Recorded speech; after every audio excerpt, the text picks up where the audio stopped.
I just think now, more than ever, it's easier for mixed status couples like us to live long and healthy lives together, and so it just makes it easier for love to conquer all.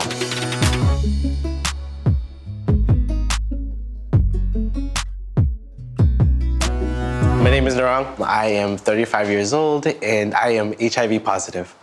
I have been living with HIV for 12 years. I'm Matt, I'm 35 years old, and I am HIV negative. We've been together just over 5 years, right? Yeah. My name is Samir. I am 34 years old, and I am HIV positive. I am living with HIV for 17 years. My name is Jeffrey. I'm 42 years old, and I'm HIV negative. We're a couple since 2017, so it is 8 years. If you're on your medication, you're undetectable, you can't transmit the virus, and so it is a bit of relief.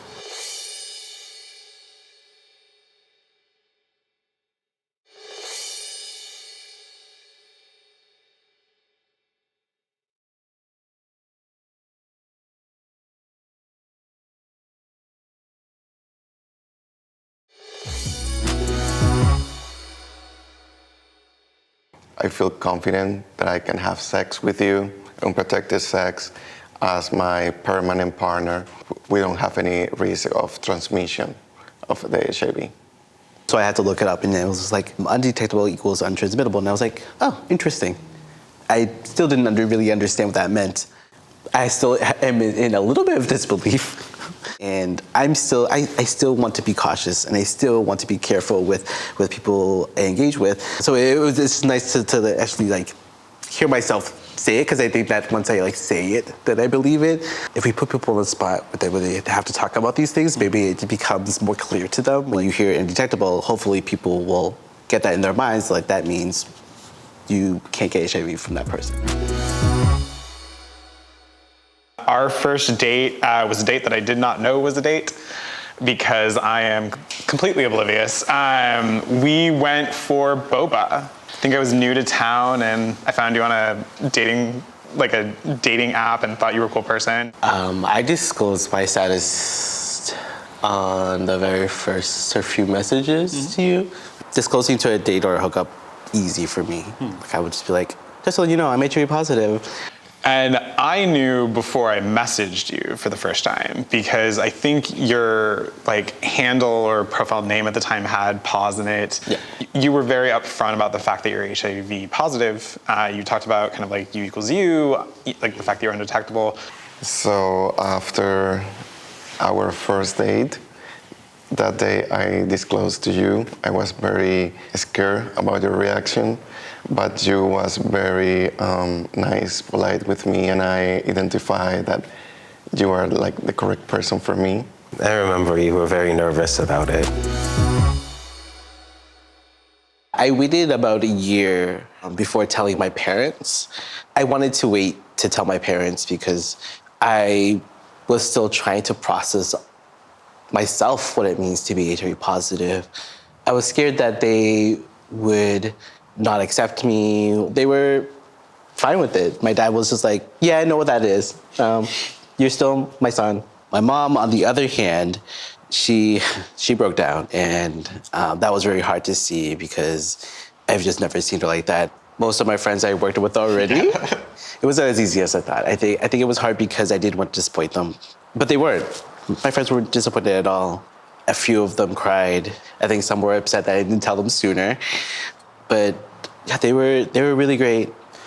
This is why I like your friends, yeah. So. My family, for the most part, doesn't know. I told my mom about a week ago when I told her we were doing this video. And then I was like, do you have any questions? And she's like, no, I trust y'all. It seems like you know what you're doing. And I was like, thanks, Mom. So, yeah. So my family already knew that I was HIV positive, and so they didn't really have any questions about who I was dating. So they knew. They also don't really acknowledge that we are actually dating because My mom would still call you like your friend. Yeah.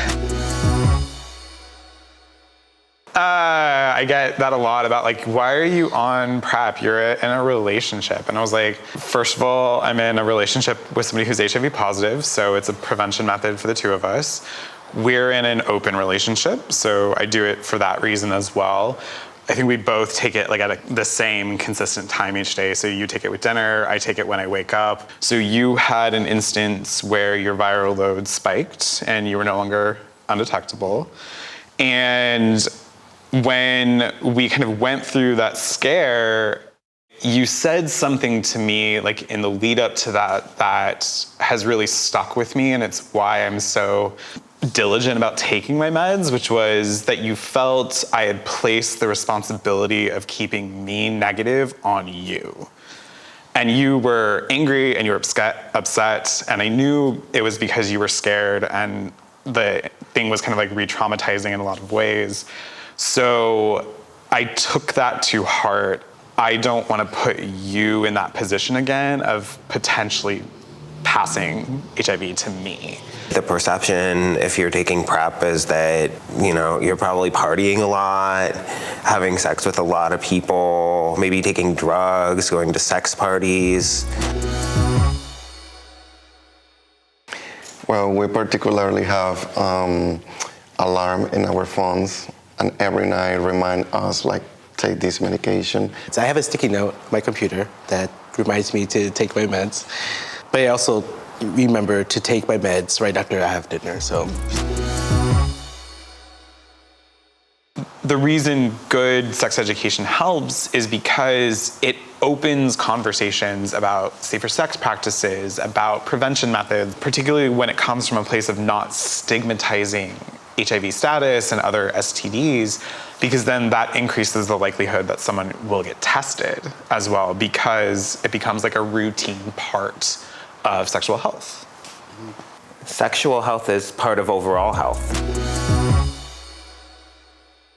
And I think it is important for us to keep fighting and keep like advocating. And I think that we're also especially like lucky because we live in Massachusetts. I just think now, more than ever, it's easier for mixed status couples like us to live long and healthy lives together. And so I think even if the medications weren't there, we would be together, but it just makes it easier for love to conquer all.